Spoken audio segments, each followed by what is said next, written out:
Interdit aux chiens et aux Italiens, c'est bien le titre d'un film d'animation franco-italo-suisse en stop motion de Alain Huguetto qui est sorti en France en 2023.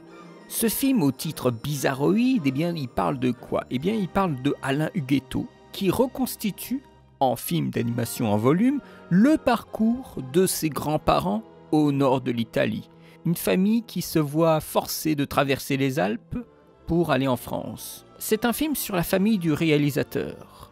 Il souhaite s'impliquer dans la fabrication de son long-métrage en s'incluant lui-même dans les images, à travers des grosses mains qui fabriquent les objets qui vont servir à l'animation, mais aussi qui intervient pour donner des fois des choses aux personnages. Il y a une implication émotionnelle parce que le réalisateur interroge son ancêtre, sa grand-mère tout au long du récit. Eh bien, il va faire également partie du récit en s'incluant dans sa propre famille, en ayant une interaction avec des membres de sa famille qu'il n'a pourtant jamais connus. Le réalisateur était, comme on pourrait le dire, une variable d'ajustement, notamment sur les discours. C'est un film qui fonctionne beaucoup sur la voix off. Eh bien, pour dynamiser cette voix off et pour voir des fois vous savez, quand on construit l'animation et que des fois c'est pas assez explicite, eh bien on rajoute de la voix off dans ce type de film, où on narre un récit. Eh bien pour expliciter certaines choses, là où il sentait que ça suffisait pas, il s'incluait en voix off dans le film. Et c'est un projet bien ambitieux parce que le film fait 1h10, 1h20 et il résume toute une vie. Il y a énormément d'ellipses donc, pour rendre compte de l'énergie de la famille qui s'épuise peu à peu, mais aussi des ellipses pour créer des effets comiques. Et avec cette présence de l'auteur à leur côté, eh bien, le long métrage revêt un costume, pourrait-on dire, d'une ambiance plus innocente.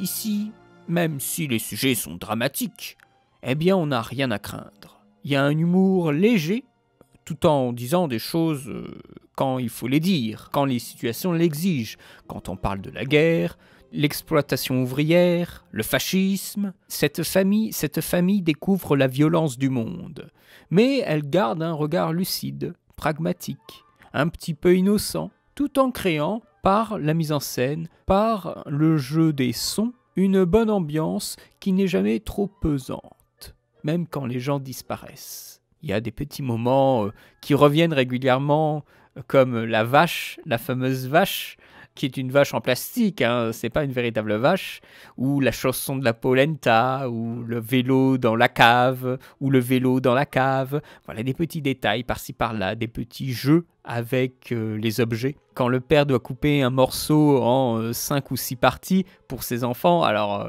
il fait une espèce de petite pirouette, voilà, et les enfants ont un petit bout chacun.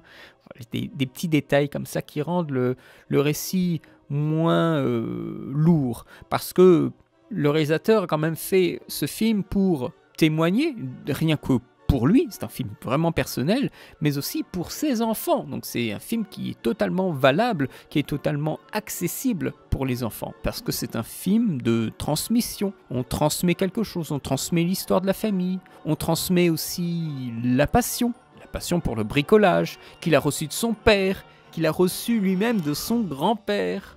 Le film s'ouvre d'ailleurs, à ce propos, sur la fabrication des pièces qui ont servi à l'histoire. On commence avec le making-of, en quelque sorte, on le voit coller des cartons qui vont créer après une maison qu'on va voir progressivement évoluer. On voit la confection des petits bonshommes. L'animation se voit, hein, c'est pas une animation qui veut se cacher de... Non, on voit très bien qu'on a foutu des brocolis au milieu du décor pour faire les arbres, bien sûr, la forêt, que les murs sont en carton, que le charbon de bois devient une roche de montagne et que le sucre devient des petites briques. Il y a d'ailleurs un moment qui est très amusant où on donne des sucres, des vrais bouts de sucre aux ouvriers, on leur dit fabriquez un mur. Et il y en a qui fabriquent des murs qui tiennent bon quand le mec secoue un peu la table, et d'autres qui font des murs qui tiennent pas du tout. Donc celui qui fait le mur solide, il sera architecte ou contremaître, et celui qui fait un mur qui est de la merde, il sera ouvrier. C'est ludique, et en même temps c'est très innocent sur le rapport de travail et le rapport hiérarchique également. Il lui a fallu quand même 9 ans pour faire ce film en stop motion, En plus, bien sûr, en incluant les recherches pour reconstituer ses souvenirs et l'histoire. L'animation en volume avec les marionnettes et tous ses accessoires demeure un travail très très long, mais il y a aussi ce travail de recherche. Il en résulte un film avec de très très belles créations, des marionnettes, vous savez, avec les bouches qu'on change avec des trucs aimantés pour permettre de faire dialoguer les marionnettes, ce sont des marionnettes qui parlent. Et nous avons également les costumes, les textures des costumes, même les textures généralement dans le film, mais les costumes sont particulièrement bien travaillés en tissu, superbe. C'est une petite histoire bien racontée dans une plus grande histoire. Je vous invite à regarder de plus près ce film interdit aux chiens et aux Italiens. Ce fut une très bonne surprise et en cela je remercie tout particulièrement un des abonnés de la chaîne, Luc Aubry, avec qui je suis allé le voir au cinéma. Il est clair que sans lui je serais passé complètement à côté.